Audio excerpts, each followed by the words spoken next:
is going on, Malha City? Welcome back to Broncos Country News. I'm your host and anchor, Caleb Malden. And, yes, the Denver Broncos achieved back-to-back wins, beating the New England Patriots 18-12. And with that, now in our back pockets, it is time to officially take our second victory toast of the 2020 season.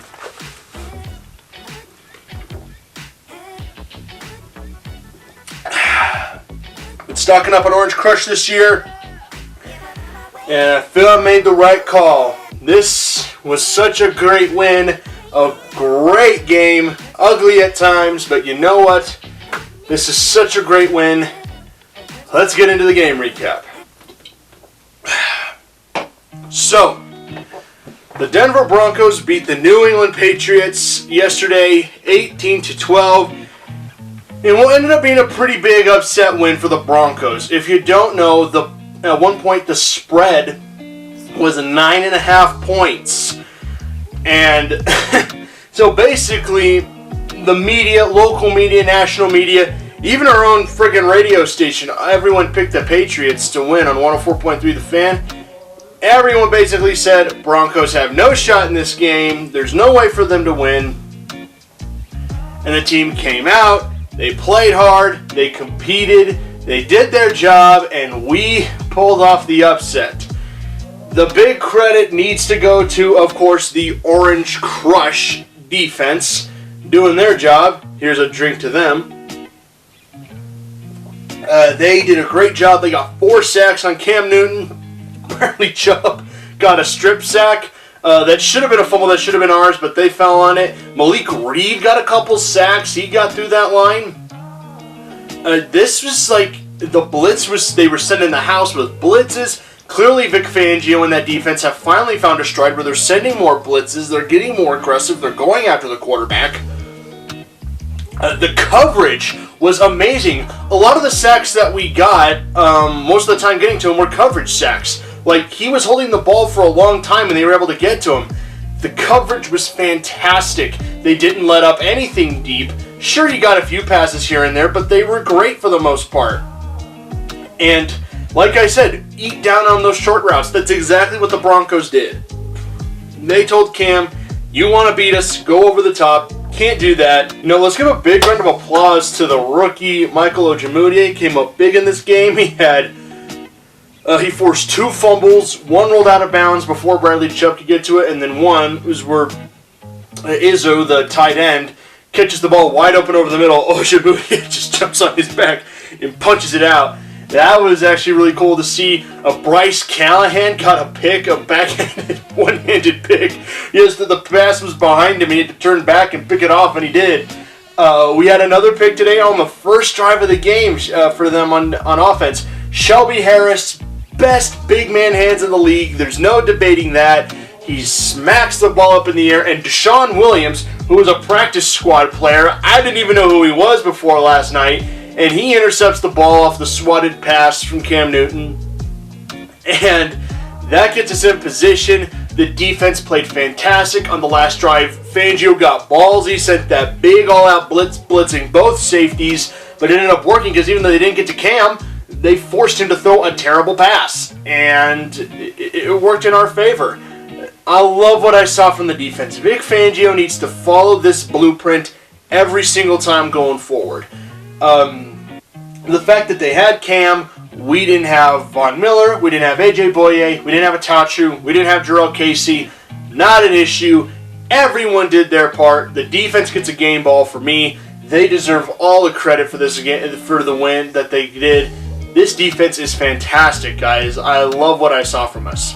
On the offensive side of the ball, however, we got Drew Lock back, and we have Lindsey back, and God, did we miss them. Philip Lindsay played fantastic. I loved what I saw from Philip Lindsay. He was playing so good, and he did his job. He was on the ground. He was moving the ball. He was slicing through the defense. He was getting yards. I love what I saw from Lindsay.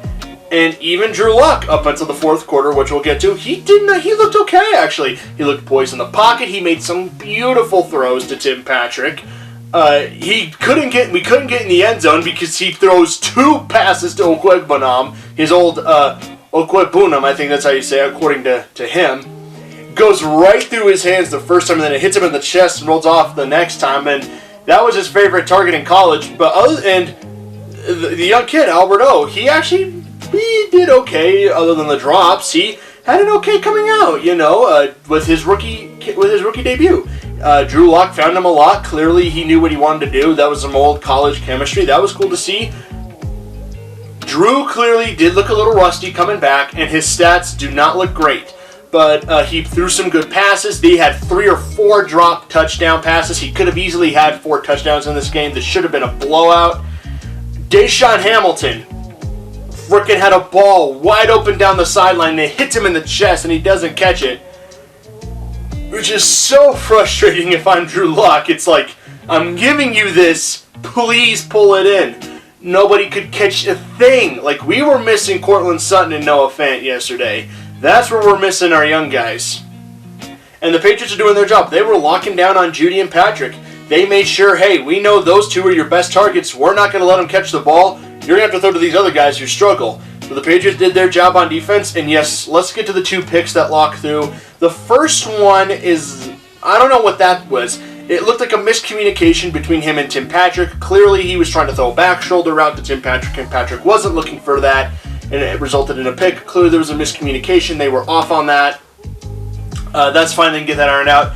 The second pick, I actually put that more on Pat Shurmur. I don't know why we were throwing the ball. You're up by 6 with 3 minutes left. Why are you throwing the ball? Run it with Lindsey and Freeman, who even did a good job. Royce Freeman. They were pounding the rock down their throats. Why are you throwing the ball? We had 135 yards on the ground. Come on. Like, I don't get it.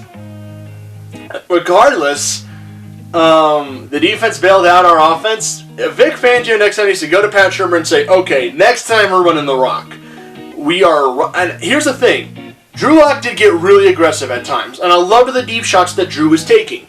I liked that he was being aggressive and trying to get the ball down the field, and I love that. But sometimes, like I said in my preview video, just take what the defense gives you. Yeah, a deep ball looks nice, but don't always take it unless it's there. Be aggressive, yes. Take your shot if it's there. But sometimes just take what the defense gives you. And they were giving him a lot of open routes down the middle. Just take those, Drew. But you know what? He's young. He'll learn. We're facing a really good defense in Bill Belichick's defense. So, you know what?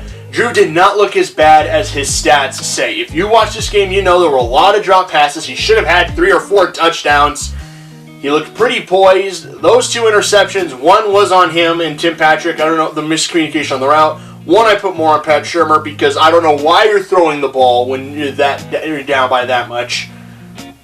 I like what I saw from Drew, and the offense looked a lot better. We moved the ball down the field. They looked very efficient. Drew looked poised. He didn't look panic in the pocket. I like what I saw from Drew. He withstood the pressure. And another MVP of the game has to go to Brandon Mcmanus, who went 6 for 6. Kicked a lot of good field goals. It was like 2015 all over again. Brandon McManus, man, best kicker in the game. Can't deny it. After that game, he was Special Teams Player of the Week last week. 2 weeks ago against the Jets. He got to be Special Teams Player of the Week this week again, too, because he was clutch. He won the game. Drew Lock got this team in position. If we had just scored 2 of those drives for touchdowns, then this game would not have been close. It would have been a blowout.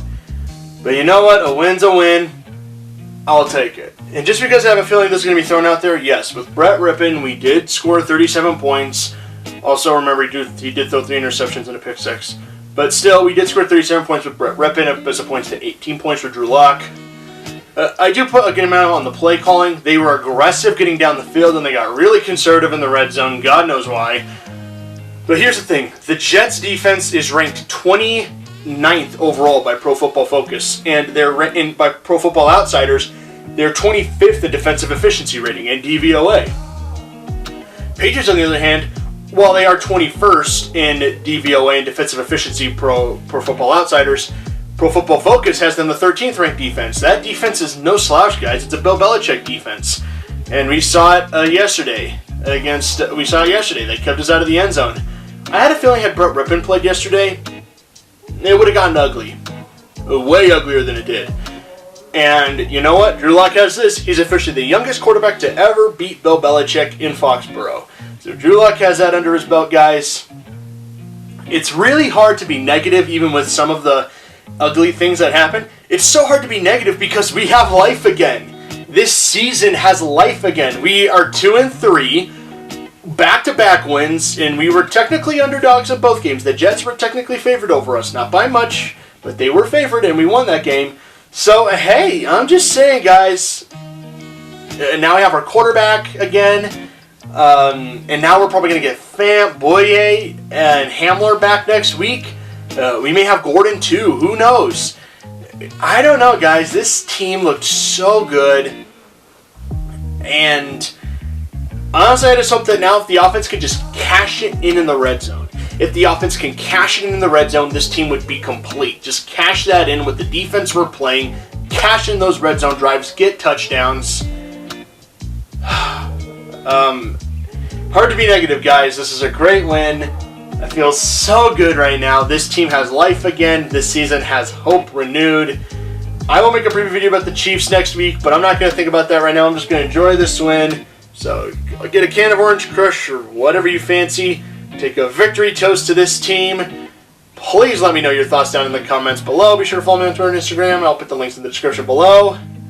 The season has hope again. We have life again. Anyways, Broncos Country, 303. I'll see you guys later.